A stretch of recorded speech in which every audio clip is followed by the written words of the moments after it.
ಕೆಲಸ ಆಗಿದೆ ಅಂತಕ್ಕಂಥದ್ದು ನನ್ನಿಂದ ಅಂತಲ್ಲ, ಅದು ನಮ್ಮಿಂದ, ಅದು ನನ್ನಿಂದ ಅಂತ ಹೇಳ್ಕೊಳ್ಳಲ್ಲ. ಯಾಕೆ ಅಂದರೆ ಒಂದು ಕೈ ಎಷ್ಟೇ ರಭಸ ಹೊಡೆದ್ರೂ ಸಹ ಶಬ್ದ ಬರಲ್ಲ, ಎರಡು ಕೈ ಸೇರಿದ ಮಾತ್ರ ಶಬ್ದ ಬರಲ್ಲ. ಹಾಗಾಗಿ ಇಲ್ಲಿ ಎಲ್ಲ ರೀತಿಯ ಸೌಕರ್ಯ ಕೊಟ್ಟಿದ್ದಾರೆ. ಹಾಗಾಗಿ ಇವತ್ತು ಸಭೆಯಲ್ಲಿ ನೆಲೆಸಿರ್ತಕ್ಕಂಥ ನನ್ನ ಈ ಶಾಲೆಯ ಪ್ರಭಾರಿ ಮುಖ್ಯ ಶಿಕ್ಷಕರಾದ ಭಾನುಪ್ರಕಾಶ್ ಅವರೇ, ನನ್ನ ಸಹಪಾಠಿಗಳೇ, ಅವರು ನನ್ನ CRP ಮೇಡಮ್ ಅವರೇ, ಅವರು ನಮ್ಮ ಮುಖ್ಯೋಪಾಧ್ಯಾಯರಾಗಿ ಬಡ್ತಿ ಹೊಂದಿರ್ತಕ್ಕಂಥ ನನ್ನ ಸಹೋದ್ಯೋಗಿ ಬಂಧುಗಳೇ, ಮತ್ತು ನನ್ನ STMC ಸದಸ್ಯರೇ, ನನ್ನ ಆತ್ಮೀಯ ಸ್ನೇಹಿತರೆ, ಮತ್ತು ನಮ್ಮ ಪ್ರಾಥಮಿಕ ಶಾಲೆ ಸಹೋದ್ಯೋಗಿ ಬಂಧುಗಳೇ, ಭಾಳ ಖುಷಿ ಆಗ್ತಿದೆ ನನಗೆ. ಇವತ್ತು ನಿಜವಾಗ್ಲೂ ನಾನು ರಿಟೈರ್ಮೆಂಟ್ ಆಗಿಲ್ಲ ಅನಿಸ್ತಾ ಇದೆ ನನಗೆ. ಯಾಕಾಗಿಲ್ಲ ಅನ್ಸ್ತದೆ ಅಂದರೆ ಈ ಥರ ಎಲ್ಲರ ಒಡನಾಟ ನನಗೆ ತುಂಬ ಚೆನ್ನಾಗಿದೆ.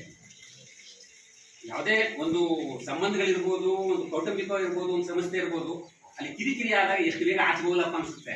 ಇದು ಯಾವ ರೀತಿ ಕಿರಿಕ್ ಆಗೇ ಇಲ್ಲ ಯಾರು ಅದಕ್ಕೆ ನಾನು ಯಾರಿಗೂ ಕ್ಷಮಾಪಣೆ ಏನಿಲ್ಲ. ಅಲ್ಲಿ ತಪ್ಪಾಗಿಲ್ವಲ್ಲ, ಇಲ್ಲಿ ಮಕ್ಕಳು ಮಾಮೂಲಿ, ಅದು ಆ ಮಕ್ಕಳಾಟದಲ್ಲಿ ಮಕ್ಕಳಾಟ ಆಗಿರಲೇಬೇಕು. ತಪ್ಪು ಒಪ್ಪುಗಳಾಗ ತಪ್ಪಲ್ಲ, ಅದು ಮಕ್ಕಳಾಟಿಗೆ, ಅದು ತಪ್ಪನ್ನ ಹೇಳಲ್ಲ. ಅದನ್ನು ಪ್ರತಿಯೊಬ್ಬರು ಆ ವಯಸ್ಸಲ್ಲಿ ಆಗ್ತಕ್ಕಂಥದ್ದೇ.